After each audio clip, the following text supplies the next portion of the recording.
Hola, mi nombre es Miguel y les voy a hablar sobre educación. Les voy a comentar qué son los valores, algunas herramientas que nos permiten alcanzarlos, la sociedad, el fin de la educación dentro de esta sociedad, a qué se refiere el pensamiento crítico y algunas características del alumno y del profesor. Los valores son elementos que consideramos importantes. En este sentido, se pueden caracterizar por dos elementos. Por un lado, fines y otro, motivos. Los fines puede ser una meta. Se pueden imaginar que tienen una meta y que de esa meta va a salir una cuerda y los va a estar jalando para poderlo alcanzar. O bien, el motivo puede ser una emoción, un principio o algo con sentido, que puede ser como un trampolín que les sirva de impulso. Hay valores que son personales, valores sociales y valores también de las instituciones.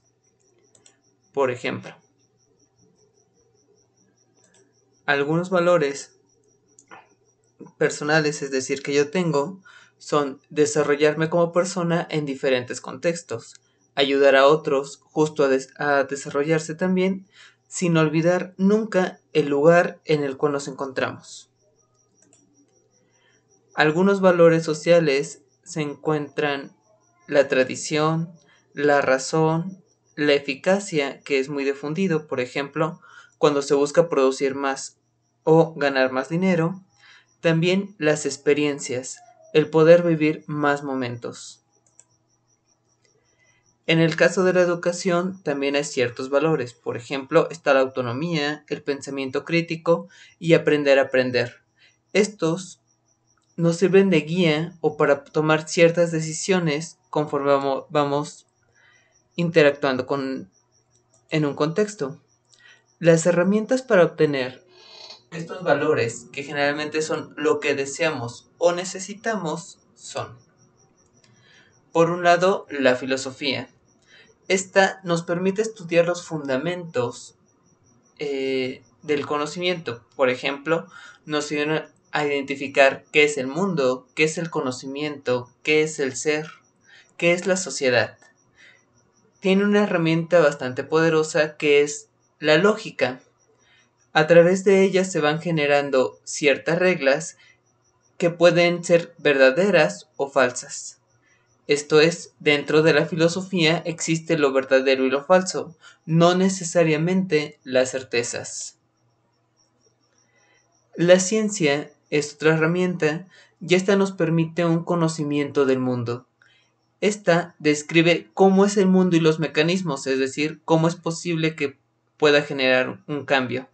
Sin embargo, no indica lo que es verdadero, ese es un área de la filosofía, ni tampoco lo que es permanente.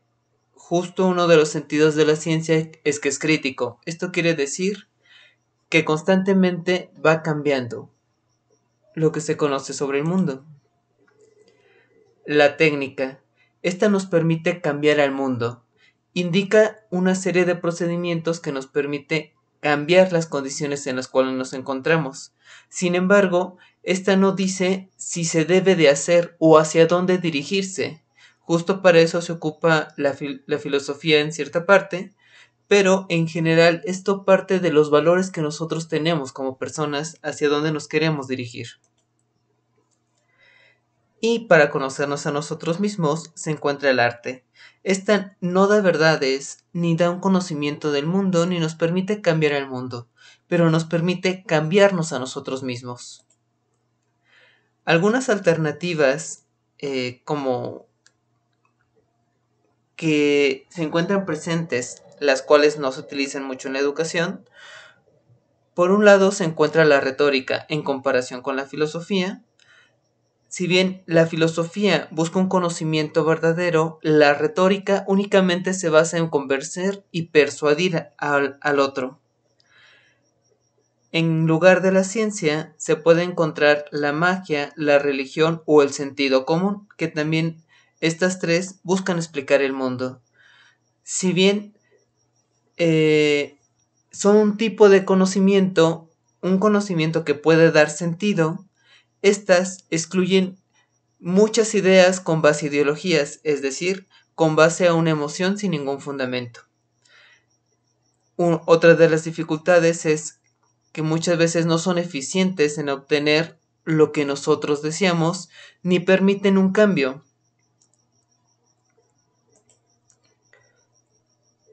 La sociedad está formada, por un lado, por instituciones. Estas instituciones justo requieren satisfacer necesidades y deseos de los individuos.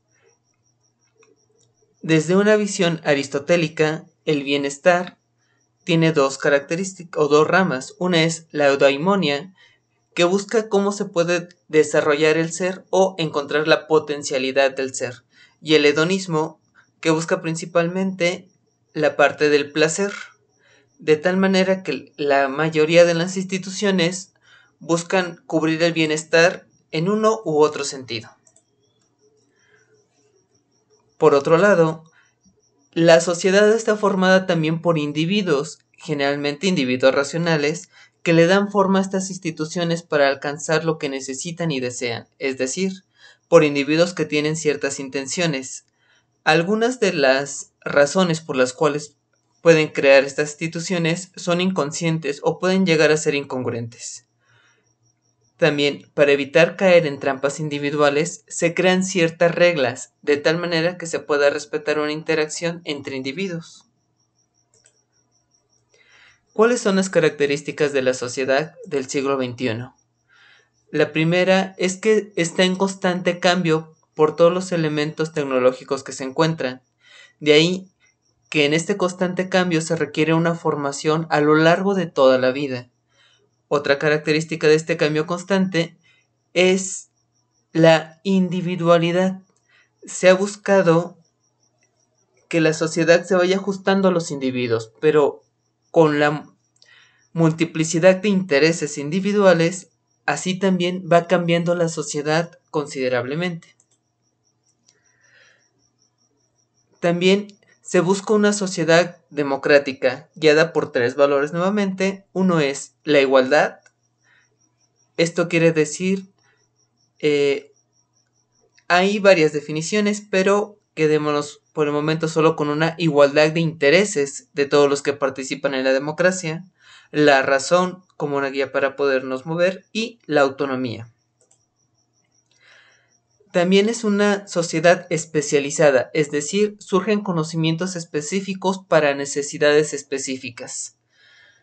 Esto requiere, en este contexto de la sociedad actual, es donde se genera la institución de la educación, de tal manera que se busca una educación democrática y especializada. Las instituciones de educación cubren una necesidad.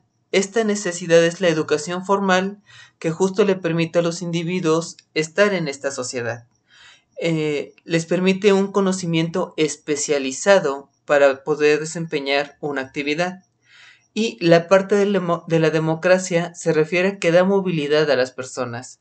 Es decir, cualquier persona puede ocupar un cargo importante en la sociedad, siempre y cuando cumpla con las características pertinentes para la tarea. Esto es dar una igualdad de oportunidades o bien una expresión de la mejor persona, es decir, la persona adecuada para el trabajo, sin importar condiciones ajenas a este trabajo, como puede ser una relación familiar, el género o la raza. Otro elemento es la autodeterminación, esto es, da la oportunidad a las personas elegir lo que desean y construir la sociedad que mejor les convenga. Aquí cada persona, utilizando la razón y conviviendo con otras personas, va justo a generar la institución que desea y la escuela les puede ayudar a generar esa sociedad. En el caso extremo, aunque la educación es obligatoria, puede haber siempre alguna alternativa, justo por este elemento de autodeterminación donde las personas pueden salirse. Incluso en países de primer mundo se encuentra un índice de deserción en secundaria. Esto respetando la autodeterminación de las personas. La escuela actual entonces busca un conocimiento con sentido. Esto quiere decir un conocimiento basado en los valores de las personas que interactúan en ella. Hay que hacer una aclaración. La educación con sentido no quiere decir diversión, ni que tenga que estar teniendo elementos divertidos en cada momento, no lo excluye, pero la meta no es esa. Para entender esta parte del sentido, Lindman propone el concepto de pensamiento creativo o pensamiento crítico, el cual consta de 3 elementos. El primero, con esta búsqueda de sentido, busca la educación que contribuya a lo que hacemos, se materializa en qué proyectos nosotros tenemos de manera personal a corto plazo, a mediano plazo y a largo plazo. También busca ser sensible, es decir, notar la presencia de otros, porque los otros van a dar criterios relevantes que pueden ayudar justo a alcanzar nuestra meta, pero hay que estar atentos y escuchar al otro que se encuentra enfrente. Y un elemento importante es dejarse gobernar por el contexto en el que se actúa. Es decir, hay una gran multiplicidad de intereses, tanto los intereses personales, los intereses de sus compañeros, los intereses del profesor, los intereses de la institución o los intereses de la sociedad. De tal manera que en todos esos intereses hay que llegar a acuerdos, y es el contexto en el cual nos encontramos. Esto también, visto de otra manera, es la ciencia y la filosofía dan elementos generales. Lo relevante también es cómo esto se puede llevar a una práctica, es decir, vincularlo con elementos individuales. Otra forma de expresarlo es: no hay enfermedades, sino enfermos. Es decir, existen particularidades.